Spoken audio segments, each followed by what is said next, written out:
Oh, and there they are, the stars of Karate Kid. We all knew if we grew up in the 80s, you know this movie. My name is Chris Jacobs, and I am pleased to be your host for the USO MVP series. And my panelists today are from the spinoff show of Karate Kid, Cobra Kai. It's a runaway hit. You guys have probably all seen it. I know a lot of fans are joining us. And so are my guests for today. First of all, the executive producers of the show. We've got Josh Heald, John Hurwitz, and Hayden Schlossberg, as well as the stars of the show, Ralph Macchio and William Zabka. Guys, thank you so much for joining us here on the USO MVP series. Welcoming back the four of you and welcoming for the first time William Zabka. And I want to start with Ralph and William. Guys, why is it important for you guys to participate in the USO and entertaining our troops?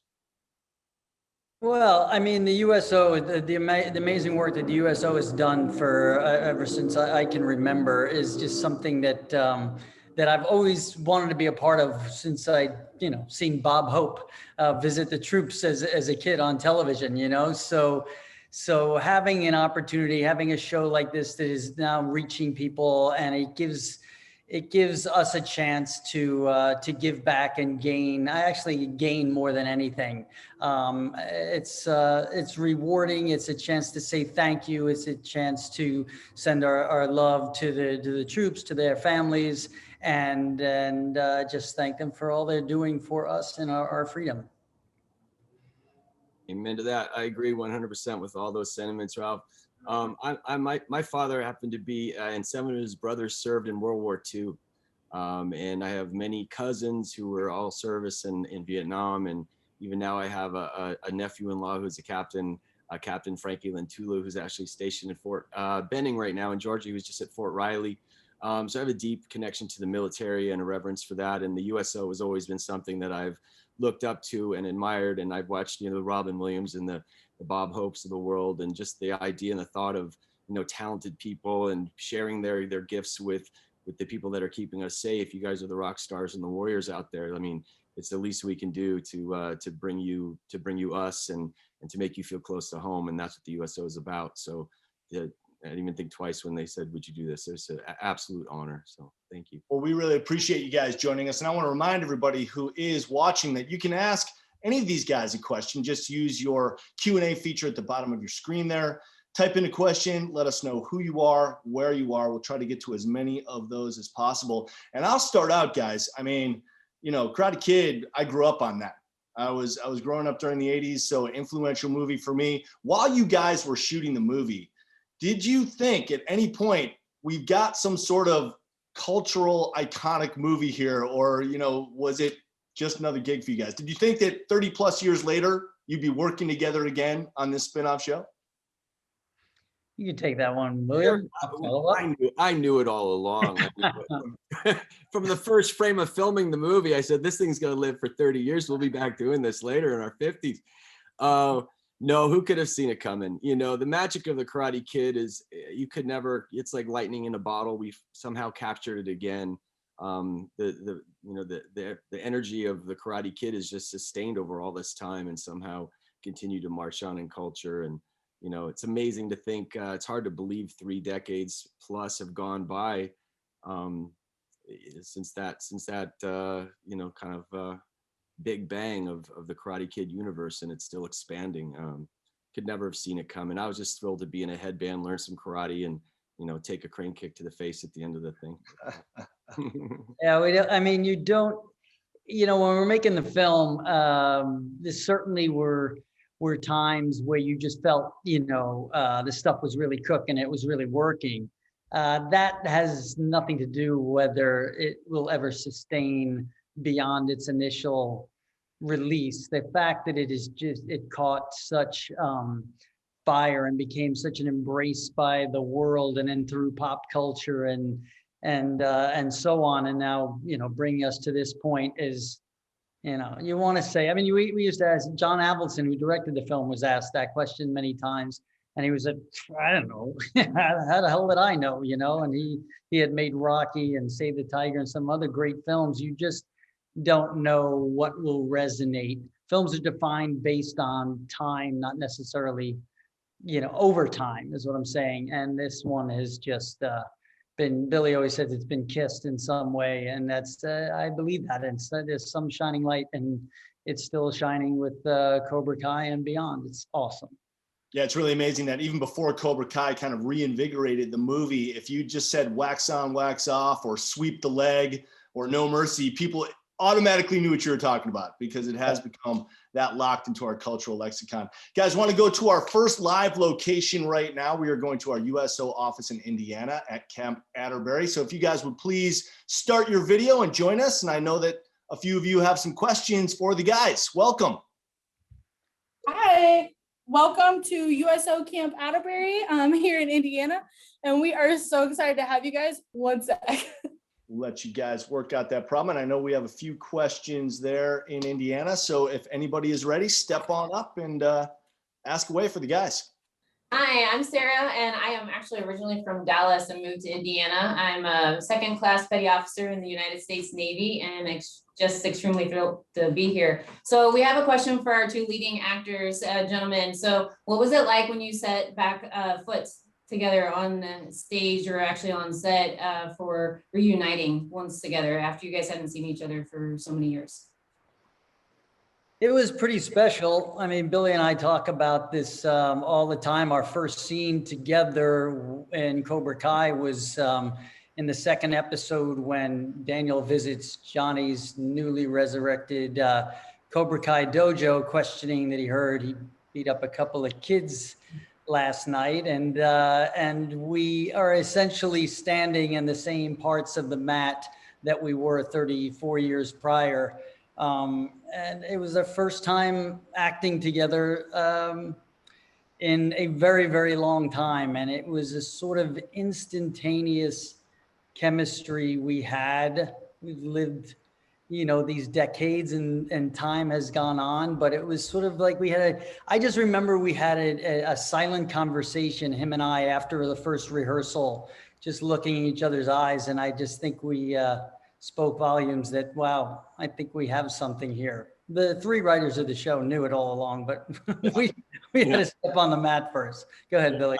That's for sure. Watching the producers, John, Josh, and Hayden, in our rehearsals, especially with some of the stuff, the quiets and some of the other stuff, but just their reactions to what we were doing was like just their giddiness and their joy and their loving it really fed us to know that we could trust it, because it was a little bit nervous. I think we were both not nervous, but a little skeptical, like, how's this this has to work. If this doesn't work, it's going to be a big blow up, so it kind of had to work. But Ralph and I, we remained friends over the years, and we'd seen each other a lot over especially the years leading up to that. We did How I Met Your Mother. We did a lot of Comic-Cons together, and we were very closely in touch. And then when the guys called us individually to join the show, we called in the phone and said, hey, it sounds like something really going to happen. And then that first scene, though, in the dojo, I think was the first time that was really cool for both of us. I think was the first time that Johnny and Daniel stared at each other again. And that didn't happen so much in the rehearsals. That happened, I mean, it did, but it happened more when the cameras were on and the moment was there, and it was just kind of organic and cool. And we were finished, we're like, hey, that felt kind of cool, and that felt kind of familiar, and looked at everybody, and the guys, were just like this. And that was the beginning of it. So it was a great feeling. It's kind of like a band getting back together, and it's like, oh, hey, we actually still work, like we're in sync, So good question. Thank you. Sarah, thanks so much for that question. Who's up next there in Indiana? Hi, my name is Cooper. I'm from Indianapolis, and my question is, are you more Cobra Kai or Miyagi-Do? Let's ask the producers that question, guys. Yeah, that's right. I want to hear that. I'm somewhere in between. I'm wearing my Eagle Fang shirt. They're Miyagi Kai. I'm trying not to pick sides. Yes. Yeah, I mean, I started as Miyagi-Do growing up watching the Karate Kid, and now making Cobra Kai, it's kind of tough not being into Cobra Kai. So I'm sort of been on both sides. And let's not forget Eagle Fang Karate. Oh yes. Is it Cooper? Is that your name? Yep, Cooper. Cool. All right, buddy. I would say for sure, I think we're both protective of it. I would say I'm more Cobra Kai just because, that's kind of what I'm representing. Maybe Ralph's Cobra Kai too, Ralph. On the weekends. No, listen, we have an allegiance to our characters, being in the skins of those characters, and not only in making the movie now, all the decades in between, Billy and I can both attest to, no matter where we walk, those characters are with us in some way, shape or form. So, so I always lean my allegiance towards Miyagi-Do and that great character and what I got to learn through him. But it's fun to dance on both sides of the circuit stage. John, you're the only one who hasn't weighed in here. You're eerily Yeah. quiet. Yeah, no, I would just say, I'm wearing Cobra Kai clothing. I got the hat, I got the shirt, but underneath it all, I may skew a little bit Miyagi-Do, probably, in my heart. Although I think there's a lot of value in some of the Cobra Kai philosophy. Sometimes in life, you need to strike first and make those moves. But it's I believe in defense only. So there's I represent Cobra Kai, but down deep, probably a little bit of both. You could see his background right there. There's kind of like a devil and an angel on his shoulders. You could forget. That's exactly it. That's He's what got these guys Screaming into his ear. at all times. They're both there with me. Cooper, thank you so much for your question, buddy. Appreciate you. I believe we have one more question there in Indiana. Good evening, gentlemen. My name is Naomi. I am originally from the Netherlands, and my question is specifically geared towards the writers and the producers. I was wondering, did you feel a lot of pressure to pick up such an iconic movie and create a successful spinoff? I wouldn't say we really felt pressure. We were just excited. This was something, it wasn't our first time making we had made some movies prior to it, and we knew the Karate Kid in and out. So it's like, if you have a lot of experience doing something and you're excited about it, you go in, with positive vibes and positive energy. If it was something that we didn't know anything about and we, lied and got the job, then we would be nervous. But all we cared about was making sure we had Ralph Macchio and Billy Zabka, the original guys, and that we had that snake logo and all that stuff. And we felt that if we had all of that, we'd be able to make something awesome. John or Josh, you want to add to that? Yeah, I would just say, we're giant fans of the Karate Kid franchise, obviously. It was something that, was so special to us. And, all we thought was if we could just make a show that we knew that we would love and that our friends who love Karate Kid would love, then our hope was that, fans of the franchise all over the world would enjoy it. And hopefully we could bring a little something new, embracing the themes that we grew up on and that we loved so much, and find that modern spin and find that new generation and capture that magic again. And the entire crew that we work with, the entire cast led by Ralph and Billy, everyone is in it 100%. Everyone is there coming with their A game and want to make something special. And I think that when you bring a bunch of people together who are determined to do something great, sometimes great things can happen. Thank you, Naomi. Really appreciate your question. We appreciate everybody there in Indiana. Thank you very, very much for joining us today. Guys, I got a couple comments and a couple questions for you from the Q&A box, starting with Anna Galbraith from Fort Shafter, Hawaii, says, not a question, but Johnny Lawrence is definitely my spirit animal. That's what Anna would like to say there. Chandler Rand, U.S. Army Garrison in Italy, for Josh, John, or Hayden, could you please describe what the atmosphere or dynamics are usually like in the writer's room for an episode? That's a great question. We actually keep a very organized and professional writer's room. We start on time every day at 9 a.m. Everybody has to know already what they want for lunch, so there's no argument over restaurant or order. And we try to get everybody out by 4:30 or 5 o'clock because a lot of people have families and we want to get people home. And if people have to write, we'd rather they not be writing these episodes in the middle of the night. And between those hours, that we're there, those 7 or 8 hours, it is a lively conversation that sometimes veers off on paths of what to call a potential third dojo on this show. And sometimes it gets very, very technical in terms of how, the beats of a given episode are going to lay out, with, note cards being, pinned into the wall, and arguments amongst the three of us getting very defensive as to our ideal version of certain moments. But it's really a terrific group that has a lot of veteran writers that have been with us since the first season, and it's like a family getting together every day to talk about their favorite thing. John or Hayden, anything to add to that? No, it's just, a lot of hardcore Karate Kid fans too. When we pick the writers, for the writers' room, obviously we look at writing samples and we want people who are talented. But one of the things that we look for is, do you know who Dutch is? Do you know who Terry Silver is? And we don't ask them those questions. We see if they just come up with it and talk about it. And so we picked together an awesome, group of just hardcore Karate Kid fans. So that's why you feel a lot of that kind of those vibes and those feels when you watch the show. Josh, I've got a question for you. I mentioned last time that Hot Tub Time Machine is one of my very favorite movies of all time. And of course, William Zabka with an amazing turn in that movie, one of the funniest scenes in the movie. Did his involvement in Hot Tub Time Machine spark anything like, hey, maybe we should do a spinoff of Karate Kid? Was his involvement in Hot Tub Time Machine in any way a vehicle for that?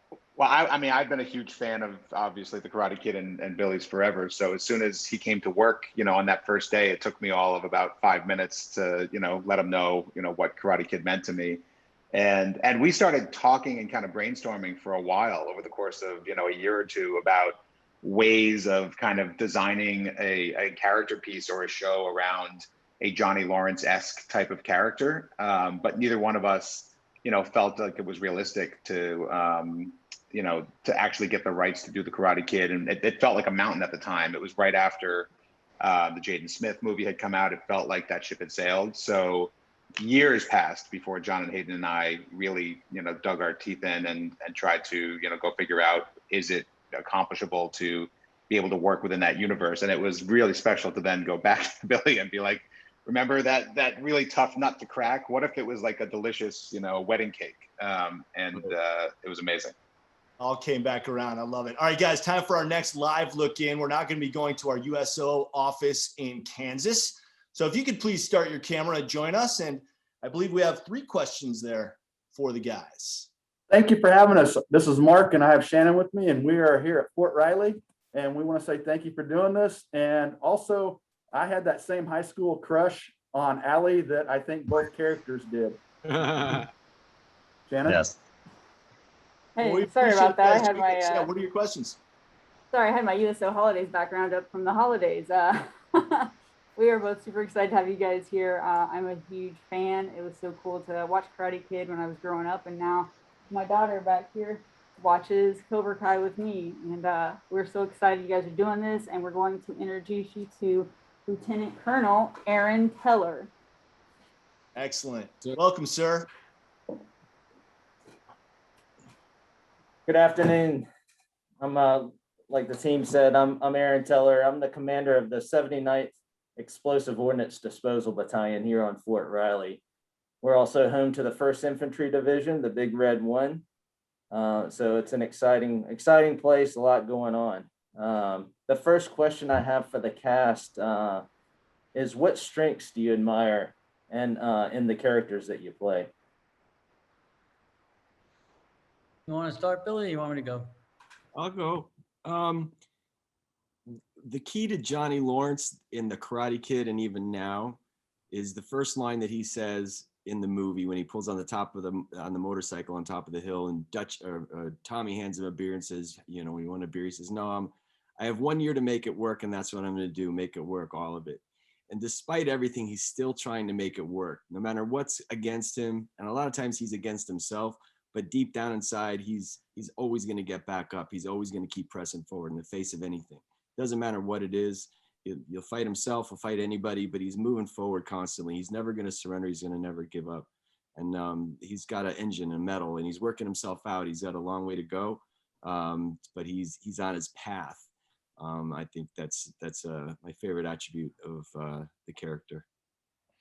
Yeah, for LaRusso, an attribute and a character trait that I think has been consistent throughout Karate Kid and through Cobra Kai is his allegiance and respect for his mentor, for the lessons he's learned that he wants to pay forward through to his family, to his students. I think that's it's like is anyone who has a great teacher in their life that makes that difference for that child, for that kid going through that adolescent period where you're kind of rudderless and need that guidance. And I think, both Johnny Lawrence and Daniel LaRusso have good intentions. That's what's just so beautiful about the Cobra Kai series, and what John, Josh, and Hayden and the team do is they go into, and their perspectives may be different, their methods may be different, but the end game, albeit, different paths, are to be positive in some way. And for LaRusso, I would give his respect and allegiance to his mentor and teacher as something he carries forward as probably the thing I hold the most dear to the character. We appreciate that question, sir, at the USO Center in Kansas. Do we have another person with a question there for the guys? Yes, I've got Private Richard Parker. Welcome, sir. Hello, good afternoon. Yes, I am just little old Private Parker. I'm from Cleveland, Ohio, and my question for you, all of you, if you may want to answer, is do you believe that Pat Morita's legacy lives on through Cobra Kai? I do. I mean, I think I'll let Billy answer for that for himself, but I think that, because we always talk about this, it's super important. It was super important for me from the get-go when I first heard of this project in the Cobra Kai series, because I think, it's important to have that balance, or at least strive for it. And I think that lesson in our lives is a good one, and it's nice to have that woven into the show, albeit easier to say than do sometimes for Daniel LaRusso. He claims to understand balance, but is off balance a lot. But that creates,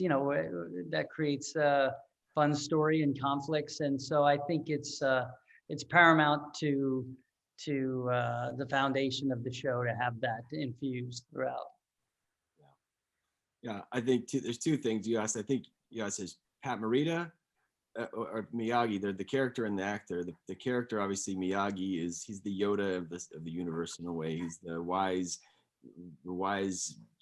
well of knowledge and wisdom and all things good, especially coming through Daniel. So he exists in the universe. Without him, it really wouldn't work at all. And as far as the actor, Pat Morita, who personified him, he became Miyagi for all of us. So we miss him so much. And but it's interesting just how there's so much homage to him, and there's so much I think he's mentioned probably more than any other character in the whole show. We say Miyagi, that's what Daniel does. So he's definitely a part of the show. We miss him. I wish he was here to step on set, walk through a door, and make us all laugh and cry, because he was a gem. But without him, the show doesn't work, doesn't exist. And with the Karate Kid, it was all Ralph and Pat's chemistry that made that work, that father-son mentor relationship thing. And that's a secret ingredient also of the show. It was the relationships. Johnny's broke, he doesn't have a dad. He's come from a broken home. He's trying to be a mentor to kids and try to give what knowledge he can to these kids from a small toolbox of that he knows, and Daniel's doing the same and reaching for that well, which came from Miyagi. Without the mentor of Miyagi and Life in a Way, Miyagi's pretty much a plumb line. He's kind of the truth meter that we're trying to achieve in a way, and they let him break through into all of us. So he's part of the show. In private, there are no such thing as just privates. Thank you for your service, sir. Thank you. Stay safe, buddy. And you're welcome to Cobra Kai anytime, my friend. Oh, thank you so much. Yeah, William, very well said, though. Those were some great words about Pat in particular. Private Parker, thank you so much for your question. I believe we have one more there at the USO Center in Kansas. If you'd like to step yes, Sergeant First Class Mcpherson. Thank you. Welcome. How you doing? Hi, my name is Sergeant First Class Brandon Mcpherson. I'm stationed at 172nd Chemical Company here at Fort Riley. I'm originally from Eureka, California. And my question for you all is, what made you all want to come back together and do Cobra Kai? Well, for us, you know, we weren't there from the beginning, but we you know, as Monster fans, we're desperate to continue the story that we fell in love with and to work with these amazing actors. And it was our job to try to convince these guys to come back, and we're just thrilled that they did. So maybe they could it was our share power with of why they persuasion did. at the end of the day. We, you know, we're extremely persuasive fans, and we sat with them and plied them with much food and conversation, and wouldn't take no for an answer, and you know, just hammered home over and over again how awesome this was going to be, and it was undeniable. You know, That's I right. think that's probably what they'll tell you as well. That's exactly what we'll say. Hey, I would to that point, the John, Josh, and Hayden or their preparation for when we all pitched this show together to various networks and, you know, wound up on YouTube and now on Netflix, was, you know, impeccably thought out and thorough, with a great amount of passion and focus. And that's how their meetings with us were. Though different, Billy and I wish we have video recordings of what he was pitched versus what I was pitched. We have so much fun talking about, because we know, and but it all worked. And we were, you know, it was something like, I was so resistant to wanting to go back to these characters for so many years, because I just felt, you know, you don't want to mess with what's working. And there was less of a platform for it, like there is with Netflix and things like that, where you could basically tell a long movie and cut it up into parts. You know, it was always about, okay, are you going to do another 2-hour Karate Kid 5, you know, or whatever. And it was less appealing. And the concept of coming into this universe through the eyes of Billy's character of Johnny Lawrence and whatever happened to that guy, and then where Daniel LaRusso fits into that world, was fresh, unique, and like I said, well presented, well thought out. But still, it's like jumping in the pool and not knowing the temperature of the water. I knew it was the time to swim, but man, was it going to be hot or cold? And it fortunately worked out exactly as I expected. Hey, thank you very much for your questions there. We really appreciate you guys. Stay safe, stay healthy, and thank you for your service. Guys, we're going to go right to our next live look-in location, and this is USO Alaska, where we're going to be getting some words from the director there. So if you will please start your camera and join us. Welcome, sir. Hello. A big virtual welcome to the last frontier. I'm Brett Banks, Executive Director for USO Alaska, and we are so excited to spend some time with you tonight. USO Alaska staff and volunteers are responsible for mission delivery to service members and their families across over 663,000 square miles of Alaska terrain and tundra. We have 4 USO centers here in Alaska, hundreds of volunteers, and an expeditionary team that travels from coast to coast, from Dutch Harbor to Barrow, from Kotzebue all the way to Shemya Island at the tip of the Aleutian chain. We also have some huge Cobra Kai fans. So I'm going to turn it over now to our Arctic warriors for some questions. Eagle Fang. And Billy, I believe you have something to say to the people joining us there. Yeah, I just want to say, go ahead. Sorry, guys. I hope you didn't blow your screen. Everyone readjust their speakers on their computers right now. Guys, welcome. I understand you have some questions for the guys. Boys. Of course. Oh, no. All right. Hey, I'm Private Doss from Outer Banks, North Carolina, and I just want to ask y'all, what were each of y'all doing whenever you got the call to go back to the show? Good, Billy. Email. I don't know what I was doing. I was raising 2 kids and doing stuff. I just got an email from Josh Heald and saying, hey, you want to have lunch with me and Hayden and John Horowitz? There's a little project we want to talk to you about. And being that I work with Josh on Hot Tub Time Machine and I knew the guys from Harold and Kumar, I thought it was something in that light, maybe some new fun 80s spoof or some continuation of something, or maybe something fresh. I had no idea. But then I went to meet them at a local Mexican restaurant. And before I can get 10 chips in my mouth, they, like a 3-headed dragon, spit out Cobra Kai. And by the time they literally would not let the waiter take our order. They kept coming, shooing them away. And it was like 1, 2, 3. They finished each other's sentences. It was just this, and they're talking about doing a continuation of the Karate Kid, which seemed absolutely impossible because, it's a franchise and you need to have rights signed off on that. But then they say, and by the way, Sony's already signed off on this and Weintraub signed off on this as a state and everybody's on board. Now it's in your lap. You want to do it? And I said, yeah, I'm in, tentatively, let's see where this goes. And what's the next step? And the next step was to get Ralph Macchio. And then the phone call went to Ralph. So Ralph, what were you doing at that moment? Oh, well, yeah. For me, I just came off, I did a thing on the roast of Rob Lowe for Comedy Central. And it was on television, and you go on Twitter when you're on these things to see if people think you suck or you're good or not. And I saw this, someone followed me by the name of John Hurwitz, and I was like, oh, the Harold and Kumar guy. Oh, that's cool. So then I'm saying, oh, he's probably watching the roast of Rob Lowe, and this was going on in my head. So then the following Monday or the following day or two, I get a call from one of my reps that Hurwitz and Schlossberg and Heald want to meet. So I feel it was all based on my brilliant performance at the Rob Lowe roast, and they wanted to talk about something, and it had nothing to do with that. But we pulled it together. They came to New York where I was, and I got the 3-headed dragon with some different dialogue, I'm sure, that convinced me to make another call and call back, and then it was about calling Billy. And he picked up on the first half of a ring and just, I was expecting this call. What do you think? I don't know. What do you think? Well, as long as they do this, and then we start diving in, and we're so protective of everything. And it was really, it felt good even from the onset, but it's still a big jump to take for us, and fortunately for all involved, it was the right move across the board. So there's the long answer to the simple question.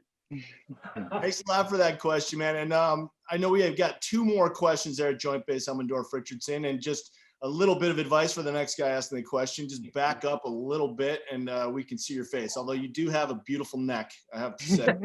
Here's the Cobra Kai logo, so that's pretty dope. There we go. Welcome, sir. Welcome. Hello. My name is Special Bashor. I'm originally from Colorado. How's it going? Great. Hey. So my question for you guys is, knowing that the fans debate about who is the true bad guy from the original Karate Kid movies, what is your unbiased opinion of who is actually the bad guy from the original movies? It's John Kreese. How's that? How's that for diplomatic? I think it's Freddie. I think it's the guy that killed on Daniel at the beach party, the one that told him to come to the beach party. Yeah, and then left the kid. Yeah, ditched you right after. He started the fight, he left, and then he showed up at the end and then congratulated Daniel. What a coward. He's the real bad guy. We got to do something about that. That's right. That's right. And he came to the karate fight at the end. He actually came to the big show. Yeah, he had the nerve to be there in the Dutch wasn't the nicest guy, Yeah, he's pretty bad too. He's not a nice guy. Dutch is not a nice guy. But how's that for Scurry? Bad teacher. No such thing as bad student. Well, I think also you may be referring to both the movies, 1 and 2, not just the guys from 1. So you might want to wait for some guys from 2 Freddie also. Fernandez, he started the whole thing. Don't tell his lawyer. Yeah, I think the unbiased opinion, Daniel LaRusso's character was the protagonist guy you rooted for back in 1984 and up until we got to the opening sequence of the Cobra Kai series. He was, that was the way that the film was set up, but it also, what adds layers to that movie and to Billy's character is, he was a guy trying to do right. He was trying to have 1 year to make it work and fix his mistakes at that point. And that, I think that informed even Josh and Hayden going forward, that perspective of Johnny Lawrence, which you didn't necessarily feel when you watched the Karate Kid movie, was something to explore. What happens to that guy that gets the raw deal, or is taught the wrong way, or in a negative fashion, and that's what. Yeah, Miyagi says there's no such thing as a bad student, only a bad teacher. So you'd think Miyagi would say, Johnny isn't the bad guy in it. It's like you said, it's really Kreese. But Kreese was a student at some point too. So yeah, Kreese had a bad teacher also. I know. I remember when the movie came out, when I got kicked in the face, everybody jumped to their feet. So that should tell you it's a not good guy. I mean, really, I was, like everybody jumped up. I'm the only one sitting there waiting. What the heck? But I think, clearly in the movie, the way it was written and the way it was shown, of course, I mean, I'm the villain, man. I'm the antagonist. I'm the pressure against the protagonist. That's how movies work, stories work, and you have to overcome that. I think the nice, button and bonus for me was that there was a moment at the end of the movie where I hand him a trophy and say, good match. If at the end he kicked him in the face and then Johnny came at him with a baseball bat, he would have just been sealed as the biggest prick of all time, right? So the fact that he comes out and gives him a trophy, sees his errors of his ways, and Kreese is telling him to go sweep the leg and he doesn't want to do it, you got to see a little of his humanity, and that's what I built the character on. So from my point of view, and any point of view, I mean, a good bad guy, when you play a good bad guy, never sees him as a bad guy. You see yourself as the hero. You have to frame the world that way, even though the story may be built against you. That's how you give a three-dimensional performance of a character. So that was how I always felt. I always felt, my view, it took me 10 years maybe to watch The Karate Kid and understand that I may have had it coming. You know what I mean? For real. Like every time I watch it, the same emotion. So this is hard for me to get to do this now. I love it, and you get to, it's really awesome to dig into the humanity. And I love what that's what the show's doing is it's like, it's not just 1, 2, 3 acts with the moment of death and a resurrection. You've got like a ongoing layered story that has depth and width, and you get to dive deep into these characters, and that's what these guys are bringing. The magical writers and creators are not just playing on the note of what the Karate Kid was and those easy, what we call the low-hanging fruit, nostalgia, but we're diving into what it's like to be human, what it's like to be a fighter, what it's like to be a mentor, what it's like to be a leader, what it's like to fail, what it's like to hurt, what it's like to try, all that through all the characters. And I think that's why this show is connecting with people on a global level in many languages, because it's not just about the basic formula that was the Karate Kid. So there's a long answer to that question. So yeah, but talk to me in private, and I'll tell you Daniel LaRusso was the bad guy. I think we got one more question there in Alaska. Go ahead, whoever's ready. Hey, everybody. All right. So, question. What are your personal expectations for like how long you would like the series to go for? Like just a couple seasons, like make it 10, whatever, like what do y'all, new movie? What do y'all want to see? I'll just say, every year we sit down to, write a new story for a new season, and we inevitably have too much story, and we try to pack as much as we possibly can into each episode, into each season. And, at this point, our episodes are bursting at the seams. There's so many characters, there's so many balls in the air, there's so many plates spinning, and so many, storylines that the audience is connected to and that we're in the middle of. But we inevitably keep pushing things further out. We're gonna get to that. That's too soon, not yet. And every single season we encounter that. We swear up and down, like we're gonna do that thing.